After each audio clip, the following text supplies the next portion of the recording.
Mirror, mirror on the wall, who's the fairest of them all?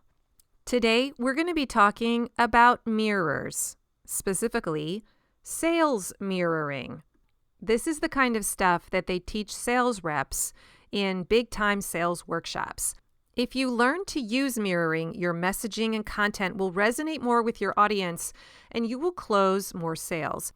Find out how you can build a sales mirror. Let's get started. Hey there, this is Corinna Bench, and welcome to the My Digital Farmer podcast. In today's market, it's not enough to just grow your product. You've got to know how to sell it too. Welcome to the My Digital Farmer podcast, where we reveal online marketing strategies and tips to help farmers like you get better and more confident at marketing. Learn how to find more customers, increase your sales, and build a strong brand for your farm. Let's start the show.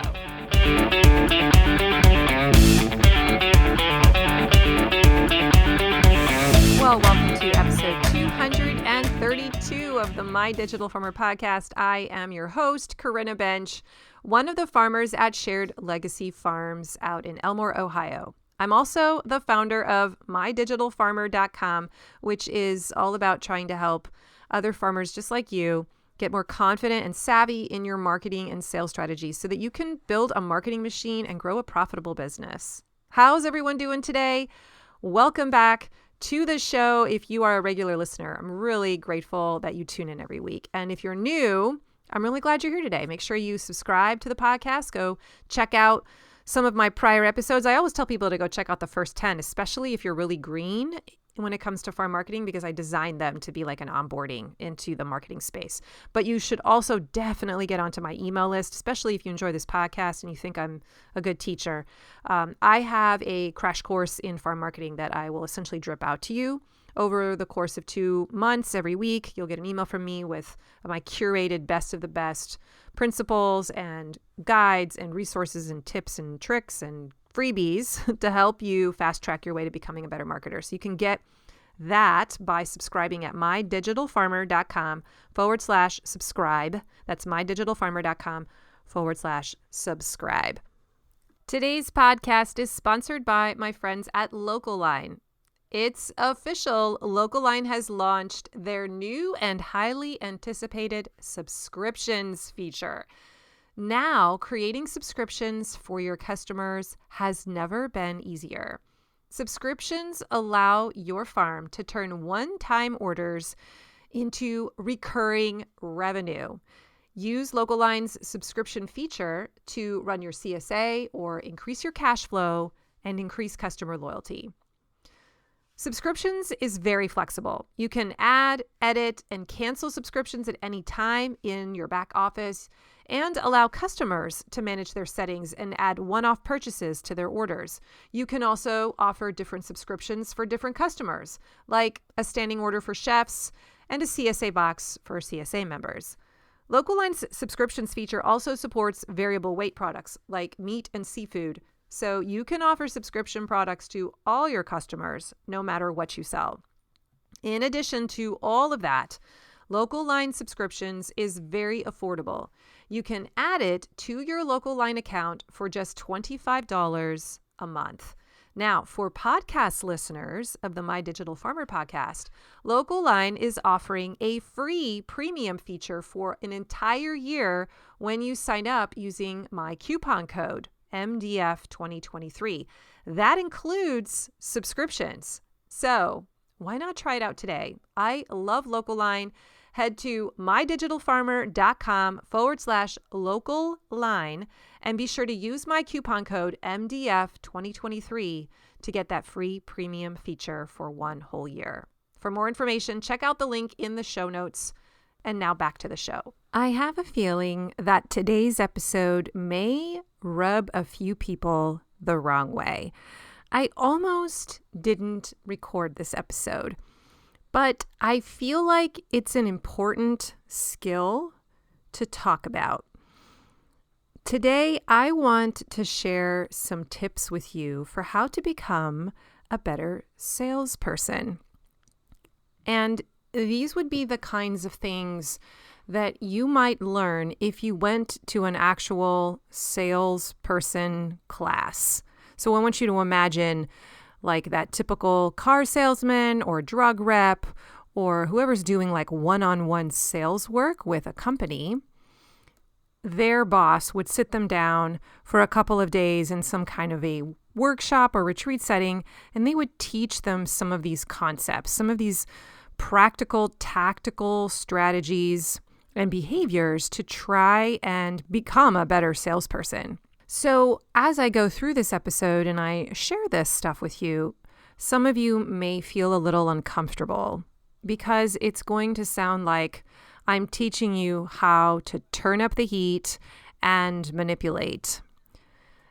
And there is an element in sales, which is persuasion, right? We're trying to persuade people to take a look at our product, to consider its benefits, to consider whether it might be right for them.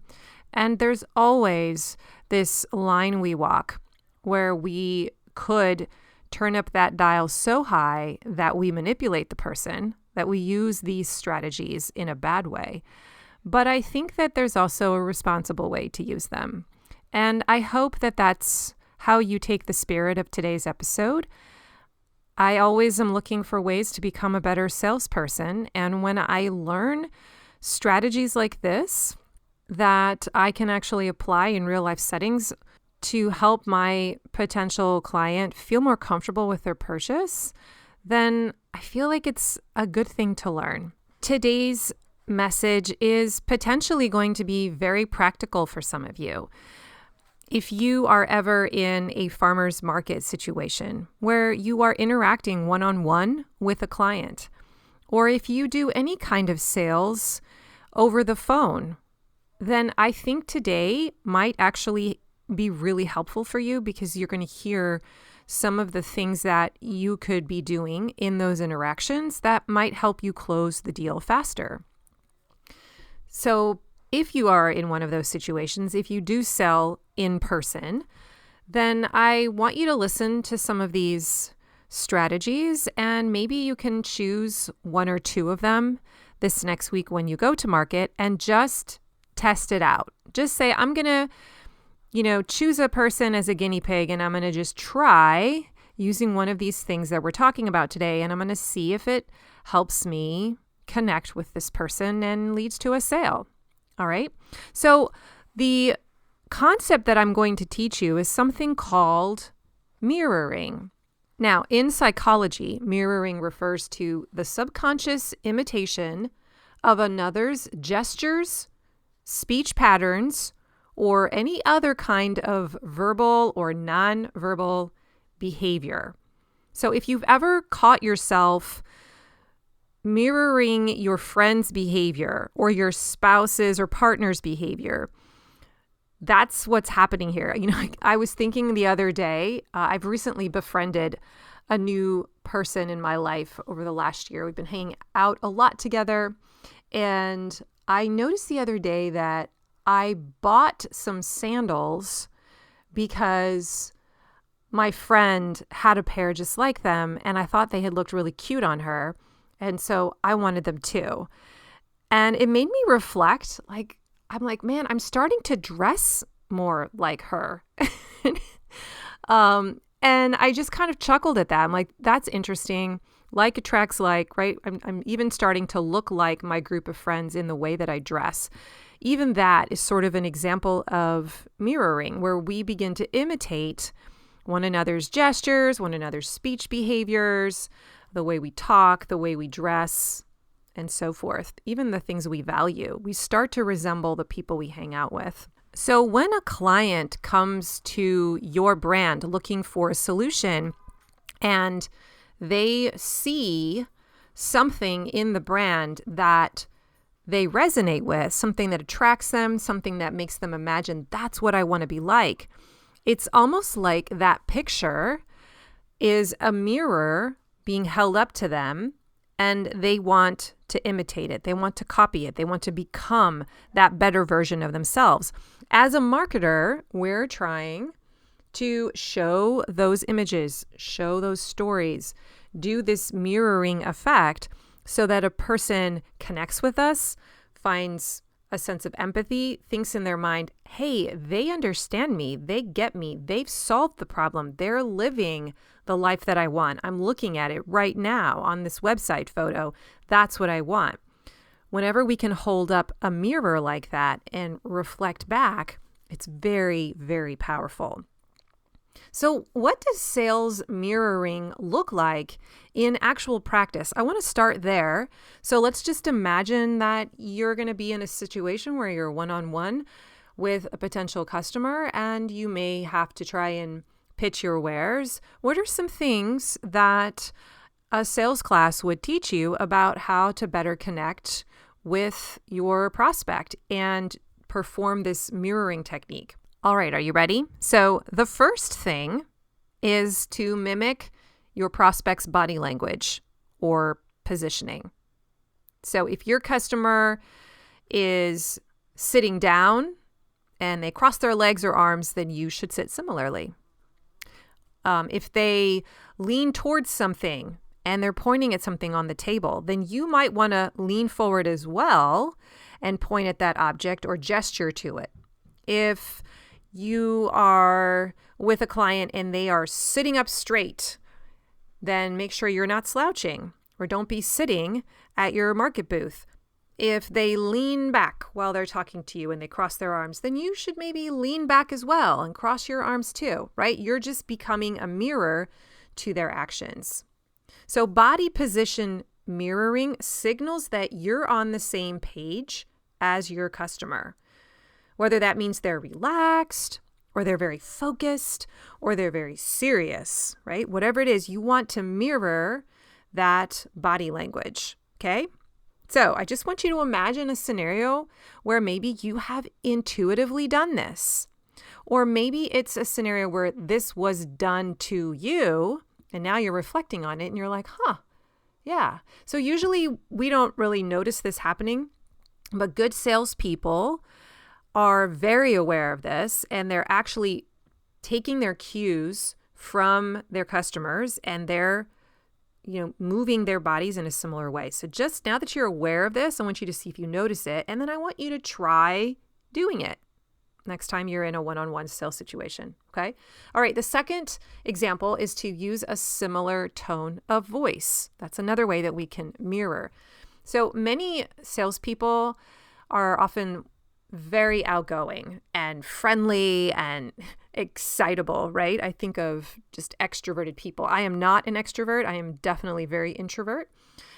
So maybe that's why I've always told myself that I'm not good at sales, because I have to really force it, or it's just draining for me. But when I think of salespeople, I think of them as being very gregarious and very excitable.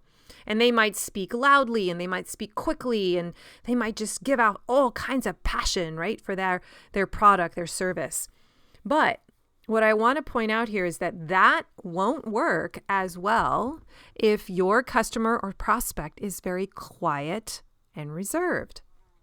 So again, you're taking a cue from your customers and you're matching their tone of voice or their energy level to send a message of respect and just to foster a connection. So if you are talking with a client and you're picking up a vibe that they're quiet and laid back and maybe a little bit more of an introvert, then don't feel like you have to be this super energy focused. Just mirror their tone of voice and their energy that they're bringing into the room. So for those of you who are extroverts, you might be overpowering people accidentally, right? So if they're not being very gregarious and excitable, then don't be that way. Put the pause button on that and try to have that same energy level that they have. Just test it out, okay? I'm just telling you the stuff that is taught to salespeople, that you are not only mirroring body language and positioning,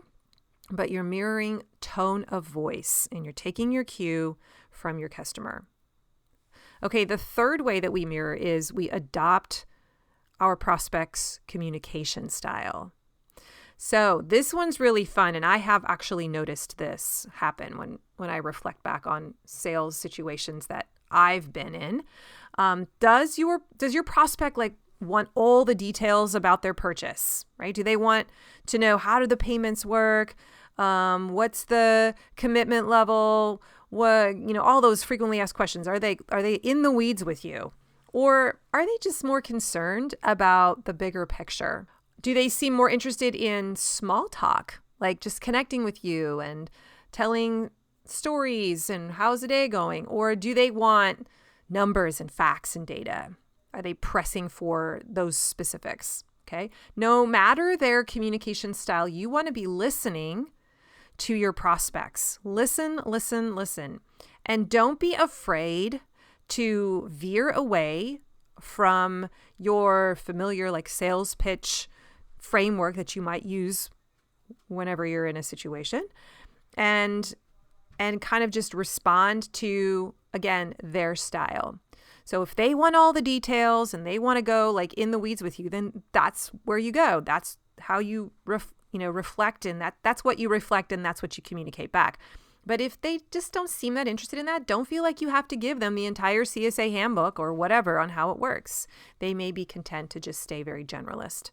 So adopt their communication style, okay? Are you catching this? We're just being a mirror and we're following the lead of our prospect. One of the things that I find myself doing intuitively when I'm on the phone with potential CSA lead is I will focus on what the customers are actually saying, on the content. I'll pay attention to the questions they're asking. I'm trying to read underneath the question, because every question is essentially an obstacle to buying. It's an objection that they have, and they need to have that objection removed before they're willing to move forward. So I'm not just answering the question, I'm reading beneath the lines, and I'm like, what is really driving this question? And trying to address that. So I'm summarizing what I'm hearing them say. I'm trying to hear the theme. I reflect it back. I say, here's what I'm hearing from you. I want to make sure that this is actually what you want to get out of this situation, right? I'm trying to decide what is the problem that they're trying to solve with my product, or what is it that they're hoping my product's going to do for them? And if I feel like it will do that, if I feel like my product's the medicine for that particular issue, then I will make sure that I reflect back what I heard them talking about, right? I'll regurgitate some of the same stories that I heard them say, because I want them to hear that I was listening and that, yes, my product will do the things that you were concerned about. Okay, let's move on. Number 4, the fourth way that we can mirror our customers is we can talk about shared experiences with them.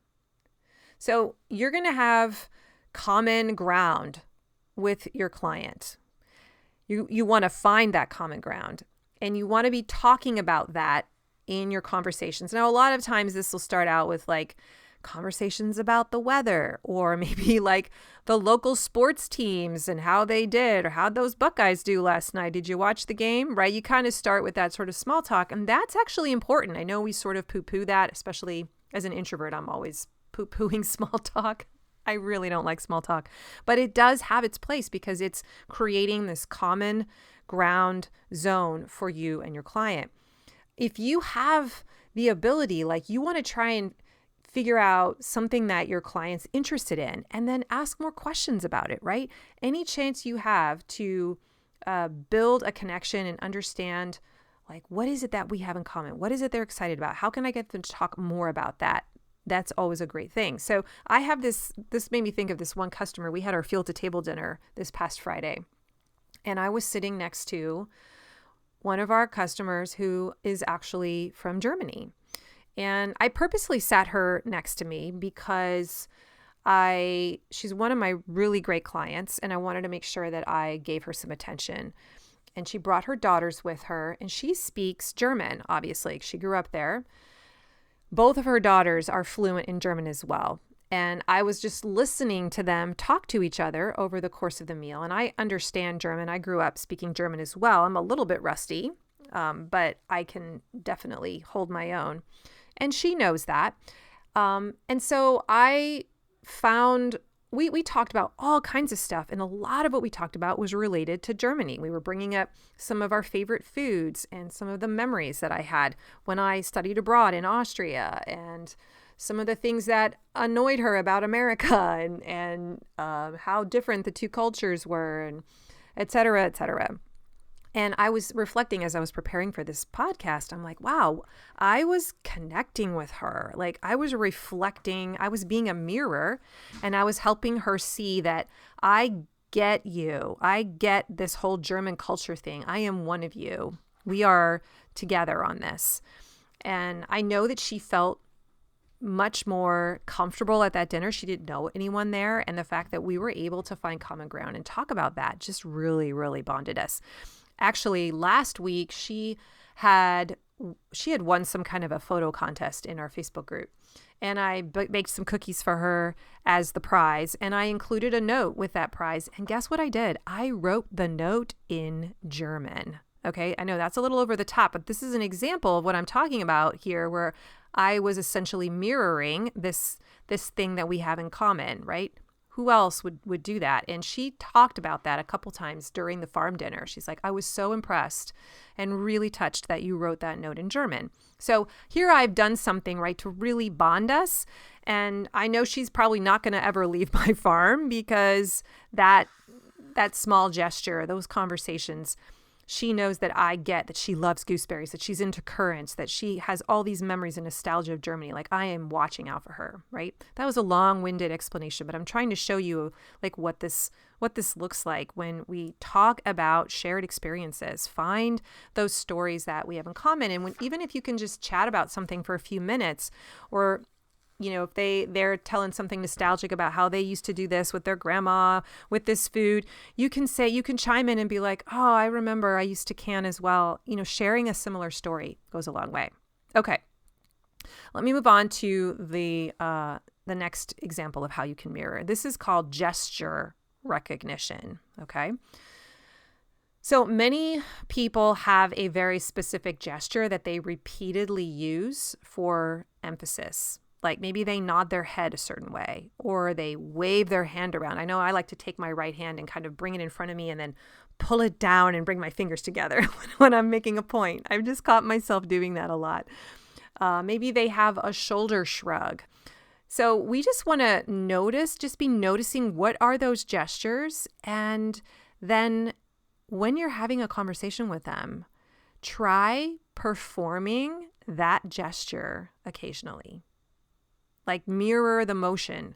Do it very naturally, but apparently this is something that can boost the person's trust in you and confidence in you when you are literally mirroring some of their gestures. Okay, so have some fun with that. Play around with that. That was a new one to me when I was learning this, and I kind of want to just go see if that actually has some results. Today's episode is sponsored by my online course, CSA Early Bird Campaigns That Convert. This is my step-by-step guide to getting more of your CSA members to renew their shares early. Now, if you are like most CSA farmers, you are always worried about CSA retention. And I remember in the early years of our business, before we knew how to build a promotional launch and get people to renew, I would spend all winter long wondering how many of these people are actually going to come back, and what should my sales goal actually be? How many people am I going to have to replace? Then I learned how to do this renewal campaign using a promotional launch. And the first time that I used it, it was mind-blowing. I had over 70% of my people commit to my CSA by the end of October. Now I rinse and repeat this system every single year in the fall, and I have retention rates between 80 and 90%. So I decided this was so groundbreaking for me that I knew it would be helpful to other CSA farmers to learn this sales process. So I put together an online course that walks you step by step through the whole process, how I do it. It's one of my first courses I ever made. It continues to be one of my most popular ones. And so if you're a CSA farmer trying to figure out how do I get my members to renew, this might be the ticket. What you're going to learn inside is how to build an irresistible offer that's going to make your members so excited that they're clamoring to sign up on the first day that you open up the doors to your offer. The secret is learning how to build that offer the right way. And that's what I walk you through. But I also give you templates of my emails, of my social media posts, of all of the things that I do to create buzz and energy in the weeks before I actually open the doors to the offer. And that's super key. You need to know how to build the runway so you get people all jazzed up and they're ready to buy. I'm actually in the process of building my new offer for my renewal promotion campaign right now. I will be launching this in the middle of October, so I've got to start working on it in September and putting all the pieces in place. Luckily, because I've been doing it for several years, I just pull out the template and I adjust a few things and I rinse and repeat it. If you're a CSA farmer, then CSA renewals are just around the corner. This is the time of year to invest in this. I will help you build your entire campaign in as little as 2 weeks. To sign up or to learn more, head to mydigitalfarmer.com/early bird. And now back to the show. Okay, before I wrap up, I also want to talk about how mirroring can be used in your messaging. Okay, so I just went through some actual tactical things that you can do when you're in person, having a conversation or a sales conversation or trying to convert someone to buy. There are some things you can be paying attention to mirror with your voice, your tone of voice, your style of communication, body posture, gestures. Okay. But we also use mirroring when we're building out our messaging. And this is where we want to do some customer research, and we want to identify our customer's problem or the desire of their heart. So when we're really diving into marketing, one of the things I encourage my accelerator students to do is to eventually do some hardcore customer research, like to take 30 days and do some deep dive interviews with some of their best clients and try to understand, like, what is the problem that you target with your audience, and list them out.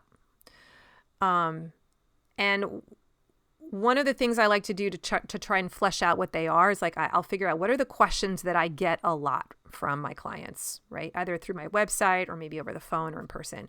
What are the Google queries that people are typing in to my site, which you can find on Google Search Console, by the way? What are the reviews saying? When users are writing reviews, what are the kinds of things they are talking about, the things they love about us, so that I know, oh, that's the value that I'm really delivering for them. That's the part they care about. Or maybe the website pages that they're interacting with the most on my site. Maybe that would tell me some information. Or I guess what we're looking for are like the pain points or the problems that we solve for people, the way that we're transforming them. So what we want to discover are like the words that they are using. Okay. And this is where that mirror comes in, because when you can actually see the phrases that your customers are saying as they talk about your brand, then you want to say those very same words back in your messaging. And that's how you perform the mirror. Okay. So here are a few examples of things that I know that I see a lot in my customer interviews. I'm going to just list off, I'm literally going to read to you from things that come out of my survey results. Okay. So when I ask people, like, what are the things that you loved about our CSA farm experience? What's kind of the highlight or the things you value the most? Here's some of the things that show up on those surveys. I really hate to see the CSA end because now I have to buy food that I don't know who grew it. I love that I know you and can trust my food is really tasty and organic. Okay, so when you hear a sentence like that, that's how people actually talk. I love that I know you. And, I could just say that phrase on my website. That whole concept of, you're going to love that you know your farmer. Someone else is going to see that mirror effect and they're going to go, oh, that's what's going on in my head too, right?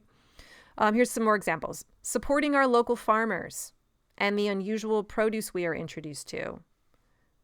The freshness, the great variety. These are literally like the things they typed in, guys, okay? That's from their own words. Fresh vegetables, and the word fresh was all capitals. And so much more. Like, that could be a tagline, you guys. Fresh vegetables and so much more. We cringe when we buy produce in grocery stores in the winter, not knowing how long it's been since it was harvested or who has handled it along the way. The CSA Farmers and Family is way up there too. I'm going to read a few more. We currently don't have the space to grow much of our own, so we appreciate having a weekly haul of fresh and safe fruit and veggies. That's nice. A weekly haul of fresh fruit and veggies. That's a nice little ring to it. I could just mirror that back. Fresh, diverse vegetables. I love eating vegetables I normally wouldn't buy. It makes it easy to meal plan every week around what we're getting and provides me structure. So many powerful words in there. The quality of the vegetables and all the support from everyone. Plus, I have learned so much about vegetables and how not to waste any. Are you hearing like what the true value proposition is here? I mean, they are using the word quality and fresh and diverse, variety, but they're also hinting at what they're getting out of it, how it's changing them, what the real benefit is. And that's the stuff that I'm trying to listen to, because when I message my product, my CSA in this case, these are the kinds of things that I would just literally say out loud again. It's like I'm a bullhorn and I'm speaking the words of my customers. That is an example of what mirroring looks like in your messaging. So you want to kind of figure out what are all the different kinds of pain points and problems or benefits that they're calling out. And you make a big list, and then you figure out what are the most common ones. What are the ones that get talked about the most? The number one, the number two. And we want to make that be the primary message that we're putting out there. If we talk about the things that are at the bottom of the list that don't get mentioned as much, then we're going to miss the mark, right? So we turn their words into messaging. So that's like, I guess, the first thing I just want to bring up. Those messages can show up in taglines. They can show up in the headings of your website sales page. They can show up in social media posts. They can show up as keywords in your SEO. They can show up on your emails when you're writing sales emails or nurture emails or weekly emails. They can show up in your sales, your online store, in the product descriptions, like in your testimonials. Like it can be everywhere where you have messaging, right? It can show up in person when you're talking to people. So super important that you know the voice of your clients, and then you just mirror that back at your prospect and they will come.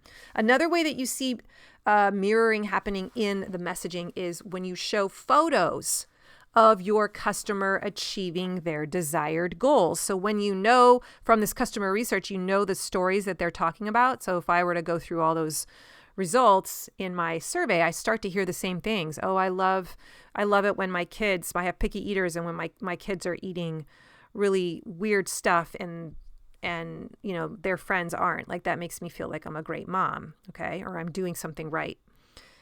I'm building a new generation of eaters and they're learning these food habits that are going to last a lifetime, right? So if I can kind of capture that goal in a picture, or maybe they took a picture of their daughter. I have a great picture of this one little girl of Ellen's daughter holding up this massive kohlrabi that's as big as her head. And she's got this like huge grin on her face, like, oh my gosh, you know?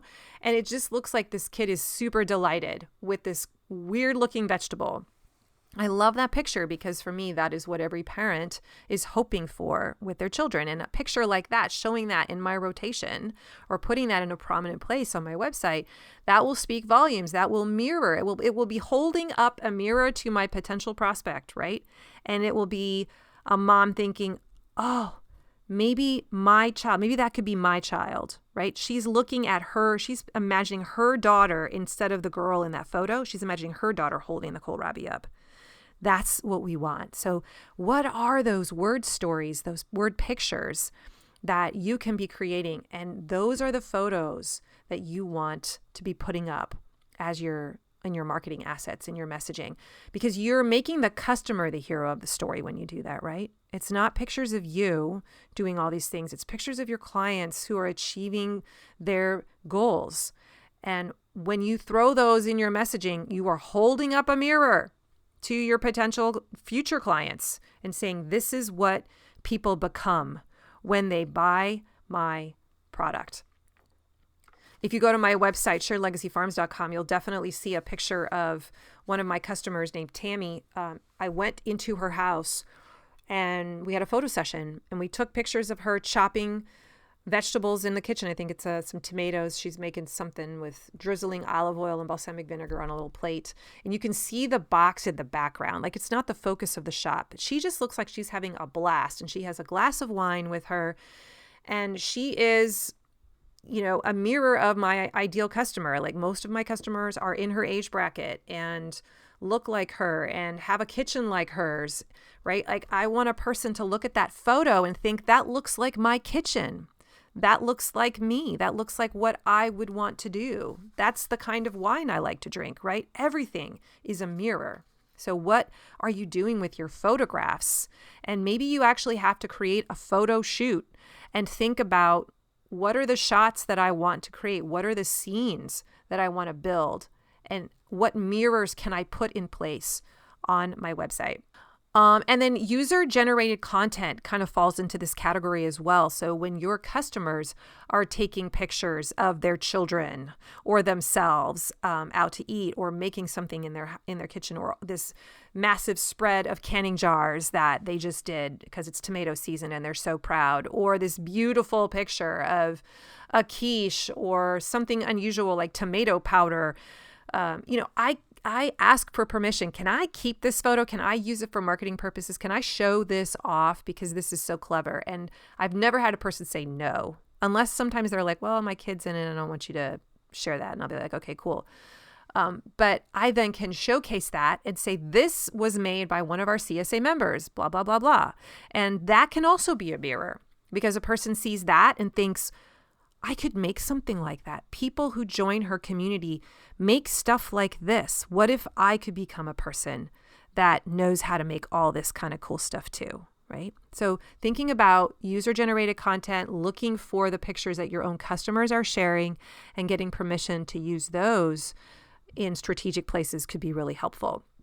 And then finally, I just want to bring up here that testimonials can be a form of a mirror as well. So I'm always encouraging my farmers to have a system somewhere in their marketing machine where they are collecting Google reviews or testimonials occasionally. You don't have to have a ton of them, but when you've got 10 of them that you can be pulling from, it's really helpful. And occasionally throwing those up onto your social media or having them on your website, having an entire page that's just case studies or reviews, where it's got a heading that kind of summarizes the essence of that particular review. And then the entire testimonial is underneath that with a beautiful picture that aligns with the theme of that testimonial. Like, we want to show positive stories of the previous interactions that we're having with our customers. We want to show them the success stories, that this is working.